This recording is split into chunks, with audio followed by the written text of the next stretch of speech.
Good morning students. मेरा नाम है प्रतीक खंडेलवाल। मैं Shri Gokul Verma government polytechnic college Bharatpur में मैकेनिकल डिपार्टमेंट में एज ए लेक्चरर वर्क कर रहा हूँ।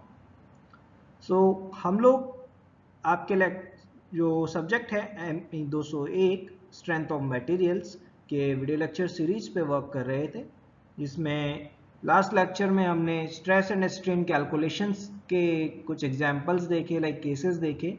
तो अब तक जो हमने केसेस देखे थे वो दो केसेस ये थे कि एक तो हमारी जो बार थी वो होमोजीनियस थी और कांस्टेंट एरिया की थी। उसके बाद हमने स्टेप्ड बार का देखा। ये दोनों केसेस जो थे हमारे सीरीज में थे। अब जो हम केस डिफाइन करेंगे वो है तीसरा केस हमारा, जिसमें है कंपोजिट बार्स के बारे में या फिर पैरेलल में बार्स ऐड इसमें है। तो स्टार्ट करता हूं मैं आज का लेक्चर। हम देखेंगे कि कैसे कंपोजिट बार्स में रहता है स्ट्रेस एंड स्ट्रेन और कैसे डिफॉर्मेशन उसमें रहता है, क्या कंडीशंस होती हैं, कैसे इंडिविजुअल लोड हम लोग निकाल सकते हैं, इन सब के बारे में हम आज डिस्कस करेंगे। आपका स्टार्टिंग जो आपका रहेगा इसमें बार ऑफ कंपोजिट सेक्शन। देखिए, सबसे पहले तो ये बता रखा है मैंने कि क्यों आपको ये यूज की जाती है, कंपोजिट सेक्शन यूज क्यों किए। तो देखिए, use to increase load carrying capacity of a member within a given radial space.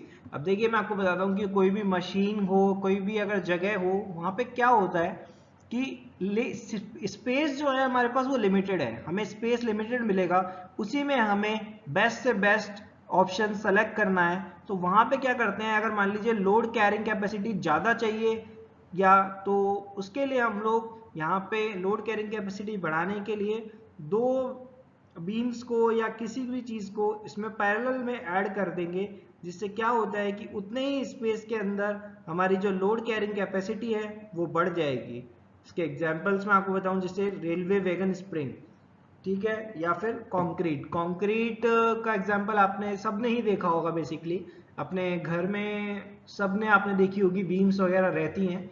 तो बीम्स में क्या होता है कि अलग अलग मटेरियल की वो जो आपका रहता है स्ट्रक्चर, उनको पैरेलल में ऐड किया जाता है स्ट्रेंथ बढ़ाने के लिए। क्यों? क्योंकि जगह तो हमारी सेम है, हम ऐसे अलग अलग तो लगा नहीं सकते कि इसमें आपने पहले ये लगाई है फिर दूसरे मटेरियल की लगाई है।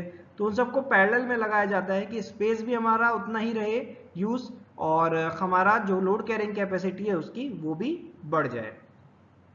तो एक एग्जांपल के थ्रू हम लोग यहाँ पे देख रहे हैं, ये आपका एग्जांपल है। देखिए, आपकी दो बार्स हैं जो पैरेलल में ऐड हैं, यहाँ पे कंपोजिट सेक्शन है एक तरह से। तो इसमें देखिए, दो में फर्स्ट हमने नाम दिया है बाहर वाले को, जो कि है कॉपर बार, और सेकंड जो है अंदर वाली उसका नाम दिया है स्टील बार, वो स्टील की है और लेंथ इसकी एल है। अब देखिए, इसमें लेंथ में ऐसा है कि लेंथ इसमें सेम ही होगी दोनों की, या फिर डिफरेंट भी हो सकती है, लेकिन अधिकतर केसेस में आपकी लेंथ हमेशा इसमें सेम ही रहेगी। उसके बाद अब जब अगर इस पे कोई भी लोड लग रहा है, लोड इस पे पी जो लग रहा है, उसकी वजह से इसमें डिफ्लेक्शन आएगा डेल्टा। तो वो डेल्टा डिफ्लेक्शन एक साथ आएगा दोनों में। ऐसा नहीं है कि वो जो बाहर वाली बार है वो कम डिफ्लेक्ट होगी और जो अंदर वाली बार है वो अलग डिफ्लेक्ट होगी, वो अलग अलग नहीं होंगे। जो टोटल डिफ्लेक्शन रहेगा दोनों का कंबाइंड रहेगा और वो हमेशा सेम रहेगा।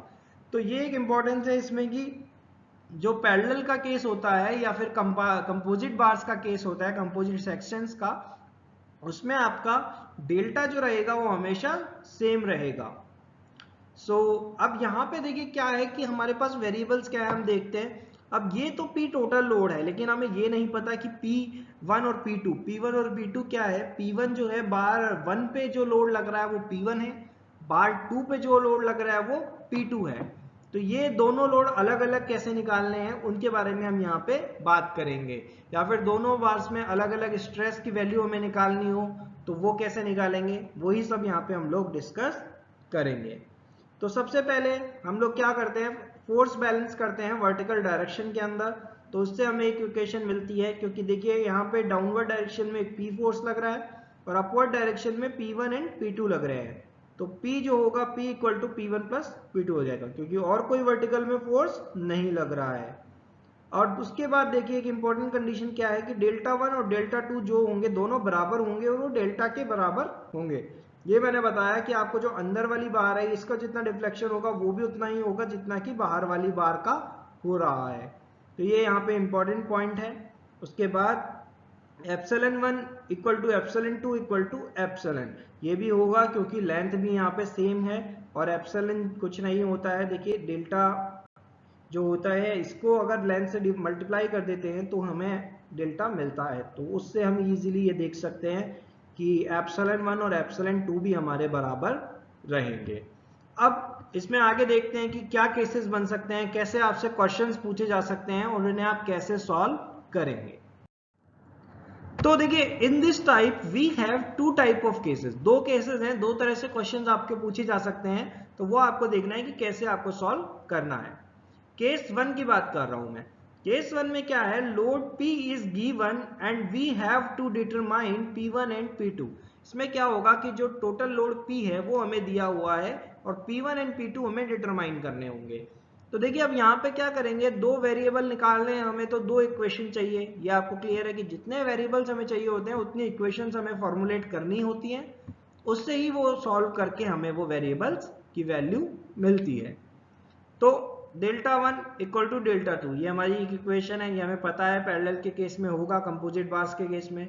तो यहाँ पे कैसे लिख सकते हैं इसको, P1 L1 divided by A1 E1 equal to P2 L2 divided by A2 E2। P1 अब यहाँ से देखिए हम लोग देखेंगे कि लेंथ जो है वो सेम है, तो लेंथ को हम लोग कट कर देंगे और P1 और P2 को जब डिवाइड करेंगे P1 बाय P2 तो यहाँ से इस टर्म को ऊपर भेज देंगे, ये बन जाएगा। तो ये हमारा बन जाएगा A1 E1 divided by A2 E2। तो यहाँ से एक इक्वेशन तो हमारे पास ये बन गई है P1 और P2 में, बिकॉज एरिया हमें पता होगा, E की वैल्यू भी हमें पता होगी, मॉडुलस ऑफ इलास्टिसिटी है, मॉडुलस ऑफ रिजिडिटी है। तो एक इक्वेशन हमें यहाँ से मिल जाएगी और एक इक्वेशन हमारे पास है कि टोटल जो लोड होता है वो P1 प्लस P2 के बराबर होता है, तो P की वैल्यू हमें है ही। तो दो इक्वेशन हमारे पास है, दोनों में दो ही वेरिएबल है P1 एंड P2। जब दोनों को हम सॉल्व कर लेंगे तो इससे P1 और P2 की वैल्यू हमें पता चल जाएगी। तो वही चीज मैंने लिख रखी है, solving these two equations we get P1 and P2, from P1 and P2 we can get sigma 1 and sigma 2। तो जब P1 और P2 मिल गए हैं तो P1 बाय A1 और P2 बाय A2 से हमें क्या मिल जाएंगे, सिग्मा 1 और सिग्मा 2। समझ में आया आपको? तो ये एक इंपॉर्टेंट केस है। तो क्वेश्चंस को आप देखिएगा कैसे, पहले सबसे पहले अरेंजमेंट कैसा है, पैरेलल में है कि सीरीज में है, फिर उसके बाद पैरेलल में भी कौन सा केस है, क्या क्या हमें गिवन है, उसके बेसिस पे हम आगे सॉल्व इसको करेंगे। तो अब आते हैं सेकंड केस के ऊपर।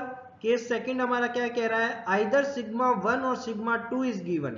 हमें क्या हो रहा है, या तो सिग्मा 1 दिया होगा या सिग्मा 2, दोनों में से किसी एक की वैल्यू दी होगी, और हमें क्या करना होगा कि P जो है हमें टोटल लोड की वैल्यू निकालनी होगी हमें। तो हम लोग इस बार क्या जाएंगे, तो वही दोनों इक्वेशन है लेकिन कैसे यूज करनी है उसके ऊपर है। देखिए हमें पता है कि Δ1 और Δ2 बराबर है, तो यहां से हम इसको लिख सकते हैं।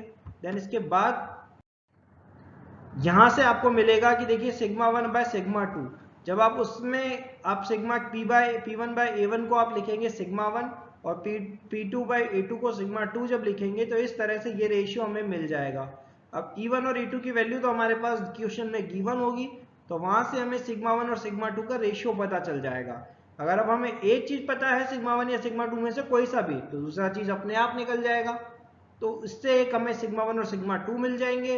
अब वहां से हम लोग P1 और P2 भी निकाल सकते हैं, चाहे हम डायरेक्टली इसे भी यूज कर सकते हैं कि P इक्वल टू क्या लिखेंगे, P1 प्लस P2, इसको लिखेंगे sigma 1 A1 plus sigma 2 A2, और सिग्मा 1 और सिग्मा 2 की वैल्यू हम यहाँ से प्राप्त कर ही चुके हैं।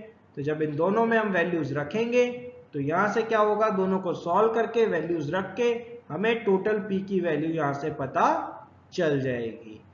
तो इजी केस है, या तो हमें क्या हो सकता है कि टोटल P दिया हो सकता है, या फिर हमें सिग्मा 1 या सिग्मा 2 में से कोई भी एक वैल्यू दी हो सकती है। तो वहां पे इसे यूज करें और इससे वैल्यूज को निकालें, लोड निकाल सकते हैं, स्ट्रेस निकाल सकते हैं। अब आते हैं डिफ्लेक्शन के ऊपर कि अगर वो डिफ्लेक्शन ही पूछा जाए तो कैसे निकाल सकते हैं।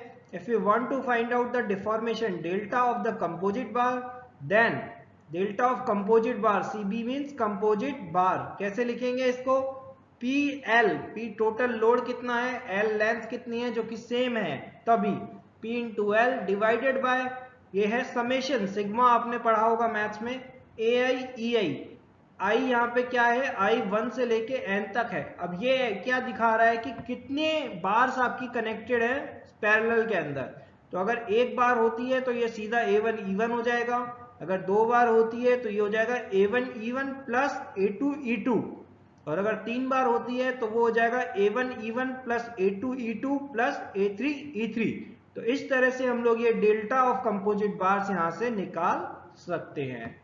तो स्टूडेंट्स आज हमने देखा पैरेलल बार्स का केस, कंपोजिट सेक्शंस या कंपोजिट बार्स का केस। तो इस तरह से 2 केसेस इसमें हो सकते हैं। अब इस पे भी आप न्यूमेरिकल प्रैक्टिस कीजिए, जिस भी तरह से न्यूमेरिकल आपको मिलता है उसको सॉल्व करिए, और कोई भी डाउट आता है तो मुझसे कांटेक्ट कर सकते हैं। Thank you students for today's lecture.